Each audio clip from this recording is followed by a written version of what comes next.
Good morning. Good Friday morning to you. Well, I put this up and then you might watch it not on a Friday, but whatever day it is, good morning.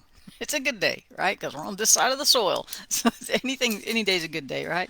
It's one of the things my dad used to say was, any day on the top side's good, right? Anyway, I hope you're having a great morning. I hope you've had a great week. Please remember I'm not going to be doing the devotion tomorrow, and I don't do them on Sunday anyway, so you're going to have a weekend free of me, but I'll meet you back here right about this time on bright and early Monday morning, right? So I'm going to be leaving about this time tomorrow. So I'm going to for a little much needed day out. I'm going to have a little bit of fun. You got to mix in a little bit of fun here and there, right? So I haven't had a day out this month. This is my only day out this month, as a matter of fact. So, but next month I got 2 days out planned. So, but anyway, irrelevant. So, I know there's a lot of stuff going on right now. I just know if you scroll through the Facebook feed or scroll through a news feed, scroll through Twitter, you know, there's so much stuff, just stuff going on everywhere, right? And so we all have full plates. We all have serious situations that we're dealing with. We all have, I have a friend who just lost a loved one, and our parents' death is just something you just don't get over. She just lost her mom, and so I'm praying for her this morning. I'm praying for Chris. He's got that place on his finger that's not real. It doesn't look good. The nurse is coming today, but I'm praying for that. And I tried to walk this morning. I didn't get a walk in because I got distracted because my groceries got delivered and neighbors started talking. That's okay. It's all good stuff, right? But there's a lot of, and my walking time is my prayer time. That's when I just dump it all out before God. I've got friends who are sick with serious stuff, right? Another friend who's in the hospital with his parents. I didn't get the whole story yet, but I just know the prayer request went out, right? And so there's just so much stuff going on in our personal lives, in the life of our cities and our schools and our states and our nation and the world. There's a lot of stuff going on, right? And so after yesterday, I really did a lot of praying about God's plans, because if you didn't watch yesterday's devotion, go back and watch it, because I done got myself happy over it, because I was talking about how God planned on taking them through the wilderness. They didn't get out there and run out of food and God go, "Oh, wait a minute, I didn't see that coming." There's a lot of things like that that you'll never hear God say. You'll never hear him say, "Well, I didn't know that. I didn't know what to expect. I didn't know that was going to happen. I didn't get a notification. My phone's not working." Right?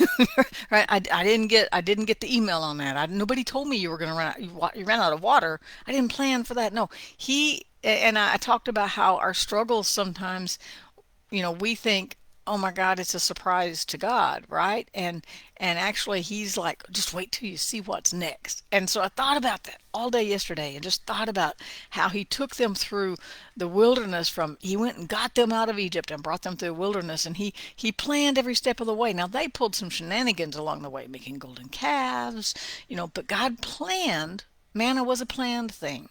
Water out of the rock was a planned thing. Parting the Red Sea was a plan. He knew what he was doing when he brought them. He didn't bring them out without a plan. I can't tell you how many times I start on something and I get into it and go, "Oh, wait, I didn't know this was going to happen. So now I got to change this all up and do that."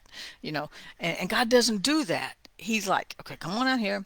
Okay, in the morning, I'm going to get the part to see. I can't wait. I love this part." I wonder if he does that sometimes. Like, "Oh, I love this part coming up." I talked about it, likened it to a movie that you've seen, and you know what's coming and you get so excited. And that's how God is. And so I was thinking about that all day yesterday, about just how God must be excited about the things coming, even though we may dread what's coming. We dread the hardships of life. Maybe we dread the nobody likes funerals, but we have them, we that are part of life, and maybe it's a financial situation you're dealing with, or maybe, who knows, and they're not fun, but man, they build character, right? They build resilience. They help exercise our patience, which is always, it says, "Let patience have its perfect work so that you can be complete," right? And so, but those things aren't fun. None of that's fun. And so, but I was thinking about, if we can see it from a different perspective and know that our way has already been provided for us. God did not say, "Let there be light, let there be plants, let there be la da da da, make a man and go, now what? No, he can see all of time all at one time. And I know that's beyond what our little physical brains can comprehend, or my little physical brain can comprehend, but he can see beginning to the end all at once. And he knows where we are in that, where we fit right there, and yet he can still see Adam and Eve in the garden. He can still see the end of all time as it all winds down, and we get to spend the rest of all of eternity with him, right? And he can see all of it at one time, and we can just see today. That's what Jesus told us, right? Anyway, he said, just take care of today's problems. Every day has enough trouble for itself. That's not very encouraging, is it? He said every day has enough trouble of its own. So just focus on today. And sometimes when you're in high stress situations, that's a survival mechanism, right? Just focus right here. Get through this, okay, get through this, okay, and you can't even see the broader picture sometimes. But God doesn't feel that way. God doesn't see things the way we do. His sight is not limited like ours. We only have our past to draw on and some assumptions about the future, right? But God already knows. And so I studied about that. I was thinking about all of that. And so I found myself listening to the scripture in Psalm 68:7. This is my handy dandy New Living, the old New Living translation from 1995. Oh God, when you led your people from Egypt, when you marched through the wilderness, the earth trembled and the heavens poured rain before you, the God of Sinai, before God, the God of Israel. So he says, when you marched, so you led your people, you marched through the wilderness. Does that not paint a pretty cool picture in your head? Thinking about him marching through the wilderness before or with his people. See, we don't go into those wilderness areas. He didn't send them into the wilderness and then sit back and go, let's see what's going to happen. This is going to be good. Let's see. How do they handle this?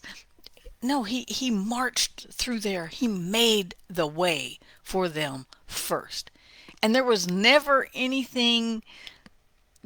destination but the promised land of God. They got distracted. We should just go back to Egypt. We're familiar with slavery. We don't understand freedom. We don't know what to do out here. We don't know we have to do our food different. We have to carry water with us or go from one watering spot to the next. Or we don't know this is hard. Can we just go back to Egypt? It was easier being a slave. What kind of thinking is that, right? But don't we do that sometimes? It's just easier to be a slave to our circumstances rather than changing them, right? It's just easier to stay in that prison cell where you know what to expect rather than following God out into that wilderness. And I love this picture though. When you marched through the wilderness, he marched through. He made the way for them before he brought them out. He already had it fixed. It was like a fixed game. You know who was going to win. David's fight with Goliath was basically a fixed fight because God knew who was going to win. Goliath didn't surprise God. God didn't look up and go, "Who called in the giant? I didn't get? Did y'all not email me? Where's this giant come from?" No, he had David in just the right spot at the right time, and he took out Goliath. God did. David said, "Today God will deliver you into my hands." He didn't look at anything else, right? He didn't look at anything else in that moment except knowing that God was going to deliver him. What if we looked at all of our circumstances knowing God was going to deliver us? Now, caution here, because our picture of deliverance sometimes looks a lot different than God's, right? Because we get stuck in what we think something's going to look like. I remember when Chris first had his wreck, and I was in the hospital, and then he started getting better, and I knew we had to plan a future, but I had never been there before, thankfully. Probably never be there again, thankfully. But I didn't know how to plan. I didn't have a home to go home to because I'd gotten rid of everything, right? I was going to the Mitchfield. I'd moved to Chicago, right? And so I couldn't see the future. The future didn't even make sense to me, but God was already marching through that wilderness to make a way, right? And so we just have to lean back into him a little bit more. David didn't plan to see Goliath. He didn't say, let me go see if I can find a giant for God to kill for me, right? Well, it'd make a cool story too, wouldn't it? But he didn't. It was just part of his day-to-day life. And that the bear was part of his day-to-day life. The lion he killed was part of the day-to-day life, right? And so it was just a part of that process of living, that process of trusting God every day. And then when he came up to the giant, he didn't think any differently about it. He's like, God's always delivered me before. Why? Listen to this nugget. God's always delivered me before. Why wouldn't he do it today? Right? And so we look at our circumstances like it's something God's never seen before. No, it's just something you've never seen before. Maybe it's something you haven't experienced before. Maybe it's got some emotional strings tied to it that you have never felt or dealt with before. But that doesn't mean God hasn't already seen it. It doesn't mean God hasn't already marched through that wilderness for you so that he can carry you through it when you get there. Isn't that a thought? Isn't that a thought? Okay, now I want to back up here and listen to this. It says, sing praises to, or I want to go back to, let's go back to verse 1. We used to sing this, Psalm 68:1. Arise, O God, and scatter your enemies. Let those who hate God run for their lives. Now, we know our warfare is spiritual, so we're not talking about people. They might have been, but we aren't, okay? Drive them off like smoke blown with the wind. Melt them like wax in fire. Let the wicked perish in the presence of God. Now, we don't pray these things no more, right? I ain't going to comment on that. Okay, but let the godly rejoice. I'll comment on that. So our enemies are not in the natural for most of us. Sometimes it is, right? Sometimes it is a person that's attacking us, but it's that evil, the demonic behind it, right? That person's allowing to be used. So we can look at our fears as doubt, as fear, as just being afraid of lack or not trusting God. Those are our enemies, the lack of trust, the lack of faith, right? So we want to get in this word and shore all of those areas up so that the enemy can't use those against us, so that we don't have fear. Perfect love casts out fear. Faith, well, we have to come to God in faith first by believing that he is, that he exists, right? And so, but let the godly rejoice. Let them be glad in God's presence. I love this Bible, this translation. Let them be filled with joy. Sing praises to God and to his name. Sing loud praises to him who rides the clouds. Think about that picture, right? He rides the clouds. God rides on. Okay, his name is the Lord. Rejoice in his presence. That's the second time he said, be glad in his presence, rejoice in his presence. Because why? No matter how dry your environment looks, no matter how dire your circumstances look, no matter how lost in the wilderness you feel, God has already marched through it. And he's already planned to bring you out on the other side. He didn't leave you there going, I just really don't know what you're going to do. Trust me, we'll figure something out. Right? No, he's already got a plan and a future, Jeremiah tells us. He already has a plan to get you out. He's already marched through your wilderness. Okay? So his name is the Lord. Rejoice in his presence. He's father to the fatherless, defender of widows. This is God, whose dwelling is holy. Get that? This is an awesome psalm, isn't it? God places the lonely in families. Listen to that. That's awesome. I need a more family. Okay. He sets the prisoners free and gives them joy. He doesn't just set them free, then he gives them joy. How about that?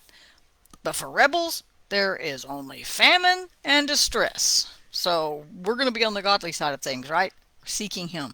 Oh God, when you led your people from Egypt, when you marched through the wilderness, the earth trembled and the heavens poured rain before you, the God of Sinai, before God, the God of Israel. You sent abundant rain, O God, to refresh the weary, promised land. There your people finally settled, because we know we've read the whole story, and they mumbled and grumbled and argued and fought and acted up and built idols and worshiped other gods and all kinds of crazy stuff. But finally, God delivered them to his destination. There your people finally settled, and with a bountiful harvest, oh God, you provided for your needy people. Isn't that awesome? God already has marched through your wilderness. He's already made the plan to get you out of your distress. That doesn't mean we don't walk through some things. We talked about Daniel yesterday. He stayed all night in the lion's den. God had a plan. God got him out, but he still had to go through it. And we can talk about Isaiah 43 there, that when you go through, key words there, go through the fire, it won't burn you. But you got to go through the fire. But God's already got a plan for the other side. He's got a plan to get you through, and he's got a plan for the other side. Esther, with the story of Esther has always intrigued me because Esther, that had to be so emotional. She was a pure virgin. I hope I don't have any kids watching. Ask your parents. Uh, and the king took her and made her his wife. That wasn't necessarily as glorious as what we've made it in the movies, right? But even in her time, even in that time, and maybe what might have been difficult circumstances for her, and she had to live through that to be the Queen Esther that brought the victory for the Jewish nation, right? But she lived through her stuff, and we've got to go through our stuff. But just because we're in the middle of our stuff doesn't mean God hasn't already marched through this wilderness. It doesn't mean that God hasn't already brought us got the plan to bring us to the other side. So while Daniel was sitting in the lion's den, God was saying, "Wait till morning. Watch this king. This is so awesome," right? While Nebuchadnezzar was out, was it Nebuchadnezzar or one of the other kings that turned into an animal for a while and actually lost his mind and went out in the field? He had to go through that. But God had already marched through that wilderness. He already had the other side planned, the other side prepared. So God is preparing the other side for you if you feel like you're in a wilderness. So you can rejoice and trust him that he's already marched through this wilderness and he's going to bring you out on the other side because he has a plan. He didn't get you out in the middle of wilderness and leave you and tell you, "I have no idea. Let me figure this out. Give me a minute." Because a minute to God is a really long time. I've learned that. It's not as short as our minute. It's really long, right? But he has a plan. He'll take you through, and he is still marching on. Have a great day, you guys. Peace out, and I will see you bright and early Monday morning.